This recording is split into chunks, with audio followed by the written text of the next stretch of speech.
So, Aaron Speech, welcome to Unite Monaco. Thank you, Nicoletta. Great to be with you. Can we start first with explaining us what is EBET, Esports, what is your concept? Yeah, so at EBET, our goal is to bring a wagering platform to the millennial and Gen Z demographics. And the way we look to achieve this is through the esports market, the online casino market, the crypto betting market, and the crypto wagering market. We all know that the online market is growing and very fast. Yeah. What are the predictions for this year?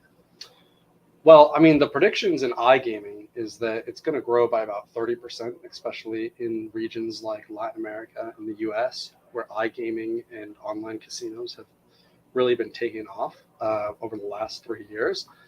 Sports betting is going to be pretty steady through the rest of the world, except for the US. The US is looking to about double the business in sports wagering.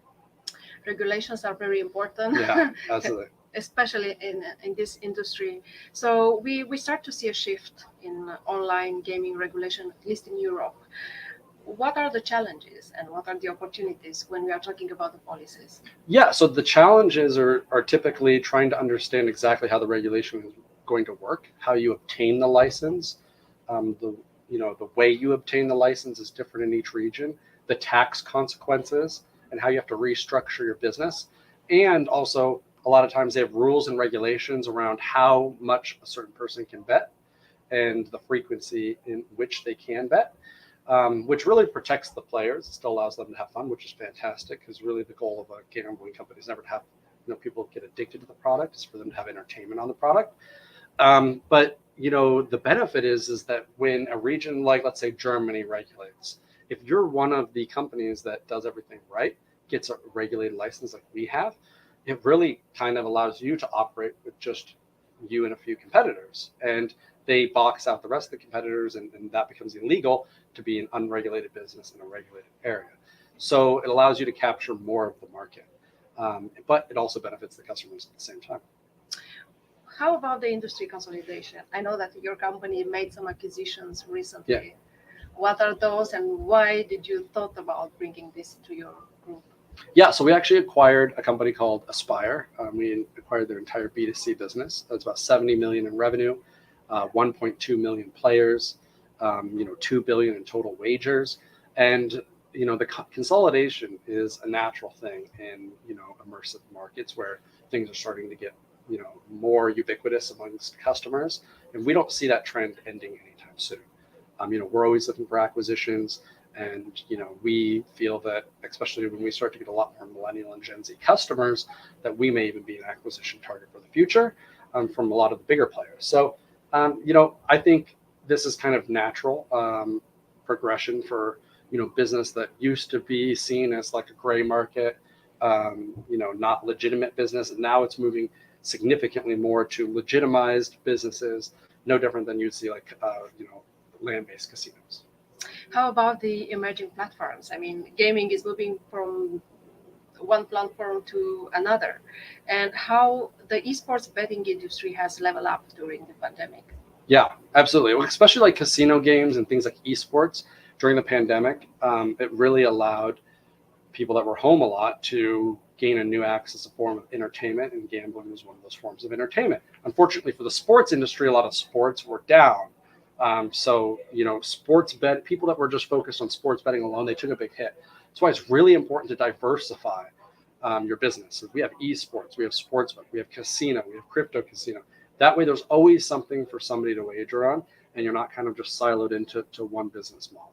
It's very important for a wagering company. How about your audience? It's very segmented. And how about the founding model and the investors? Because we are here at Unite Monaco, and you need capital for growing your Absolutely.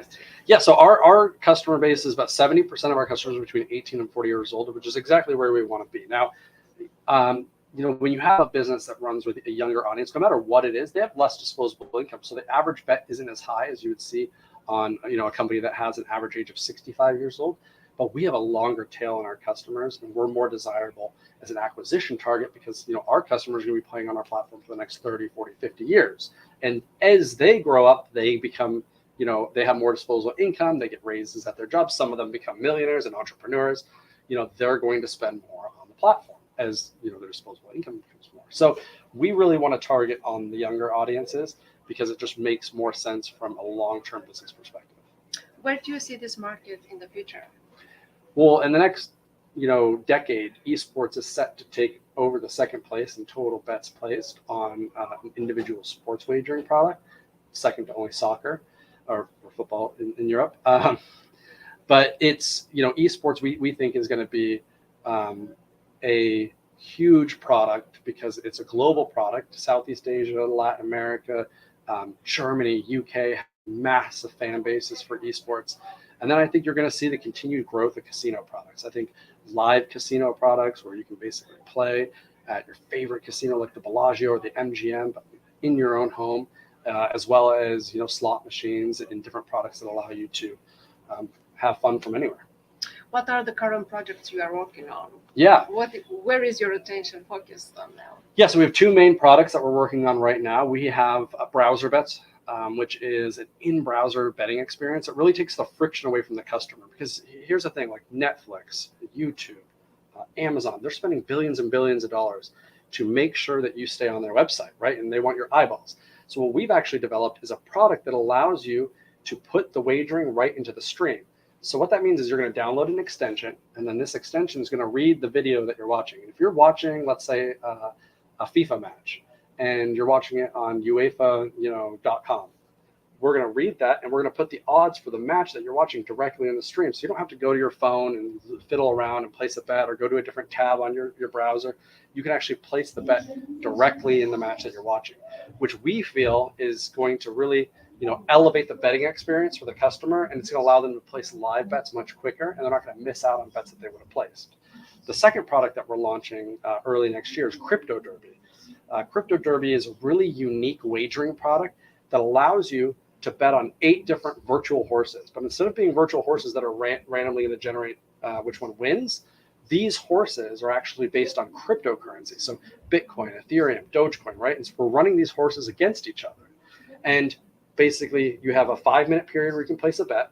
We close the market for 1 minute, and then we run the race for 2 minutes. And let's say the race starts at 12. Between 12 and 12:02, the best price action movement in the cryptocurrency is the horse that wins.